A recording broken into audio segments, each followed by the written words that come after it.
2000 के नोट को लेकर लोगों में ऊहापोह की स्थिति बनी हुई है। कई जगह तो ऐसी है जहां पर लोग 2000 के नोट लेने से मना कर रहे हैं और ऐसी एक घटना हुई है लखीमपुर खीरी में, जहां पेट्रोल पंप कर्मचारी ने तेल भरवाने आए एक शख्स से 2000 का नोट लेने से मना कर दिया। अगले सर्कुलर तक जब तक मुझे कोई आदेश नहीं मिलेगा तब तक मैं 2000 का नोट नहीं ले सकता। 2000 के नोट लेने से मना करने वाला ये शख्स लखीमपुर खीरी के पेट्रोल पंप कर्मचारी है, जो 2000 के नोट को लेकर हुए आरबीआई के फैसले की आधी अधूरी जानकारी के साथ लोगों को परेशान करने में जुटा है।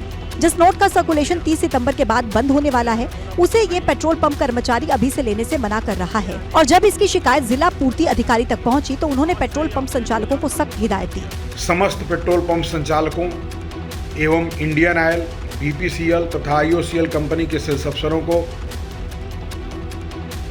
सख्त निर्देश दे दिए गए हैं कि कोई भी पंप संचालक किसी भी उपभोक्ता को 2000 रुपया की नोट लेने से मना नहीं करेगा। हालांकि वीडियो वायरल होने और जानकारी लेने के बाद पेट्रोल पंप कर्मचारी ने 2000 के नोट लेना शुरू भी कर दिया। उसके बाद में पता किया गया तो पता चला ये है कि 2000 का नोट मार्केट में है, अभी चलता रहेगा जैसे चल रहा था।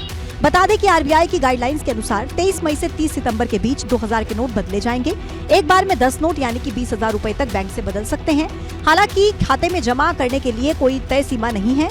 नोटों को बदलने के लिए न कोई फॉर्म भरना पड़ेगा और न ही किसी पहचान पत्र की जरूरत होगी। जोशीमठ में दरारें फिर एक बार डराने लगी हैं। अब बामनी गांव में पैदल मार्ग पर भूस्खलन से दरारें आ चुकी हैं। इन दरारों की वजह से लोगों में दहशत है। तस्वीरें जोशीमठ के बामनी गांव की हैं, जहां जमीन पर पड़ी ये दरारें डरा रही हैं, जिसके बाद से जिलाधिकारी ने खतरे को देखते हुए 7 दुकानों को शिफ्ट किया। सभी दुकानदारों को नगर पंचायत के अस्थायी दुकानों पर शिफ्ट किया गया है। आरोप है कि यहां पर खतरा बद्रीनाथ में मास्टर प्लान के तहत रिवर फ्रंट डेवलपमेंट कार्यों की वजह से बढ़ा है, जिससे लोगों में दहशत है। स्थानीय लोगों की मांग है कि यहां पर सुरक्षा दीवार का निर्माण किया जाए ताकि आने वाले दिनों में खतरा और न बढ़ सके। जोशीमठ में विनाश की दरारों की कहानी कोई नई नहीं है। इससे पहले भी जोशीमठ ऐसे संकट का सामना कर चुका है, लेकिन अभी तक जोशीमठ में हुए नुकसान की ना तो भरपाई हो पाई और न ही लोग स्थायी रूप से विस्थापित हुए। ऐसे में बामनी गांव में पड़ रही ये दरारें एक बार फिर से उस दहशत की दस्तक है जो इस गांव के लोगों के लिए बड़ी मुसीबत साबित हो सकती है। दरअसल बद्रीनाथ धाम के लिए करीब 424 करोड़ रुपए का मास्टर प्लान तैयार किया गया। बद्रीनाथ धाम को आध्यात्मिक तौर पर विकसित करने की योजना है, लेकिन आरोप लग रहे हैं कि रिवर फ्रंट डेवलपमेंट के काम की वजह से इस गाँव पर मुसीबत आ गई है। उम्मीद है कि जल्द ही इस गाँव को राहत मिलेगी और दरारों वाली दहशत से छुटकारा जोशीमठ पाएगा। चारधाम यात्रा के लिए श्रद्धालुओं में खासा उत्साह देखा जा रहा है। मौसम के संकट के बीच भारी संख्या में श्रद्धालु पहुंच रहे हैं। भारी संख्या में लोग चारधाम के दर्शन के लिए पहुंच रहे हैं। केदारनाथ धाम में बार बार मौसम मुसीबत बन रहा है, लेकिन भक्तों में उत्साह की कोई कमी नहीं है। ठंड और बारिश के बीच तीर्थयात्री बाबा केदार के दर्शन करने पहुंच रहे हैं। प्रशासन ने भी तीर्थयात्रियों के लिए अलाव की व्यवस्था की हुई है। चारधाम यात्रा में अब तक 11 लाख से ज्यादा श्रद्धालु दर्शन कर चुके हैं।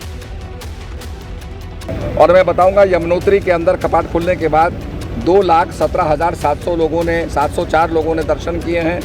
गंगोत्री में 2,41,722 और केदारनाथ में 4,07,328। यमुनोत्री धाम में करीब 2 लाख श्रद्धालु अब तक दर्शन कर चुके हैं। गंगोत्री धाम में करीब 3 लाख श्रद्धालु पहुंचे हैं, तो वहीं बाबा केदार के दर पर करीब 4 लाख श्रद्धालु ने माथा टेका। बद्रीनाथ धाम में करीब 3 लाख श्रद्धालु अब तक दर्शन कर चुके हैं।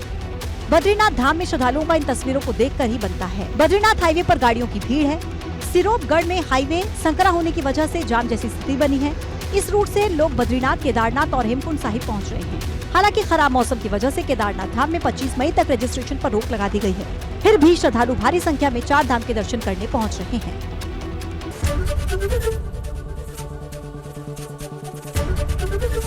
एबीपी गंगा, खबर आपकी, जुबान आपकी।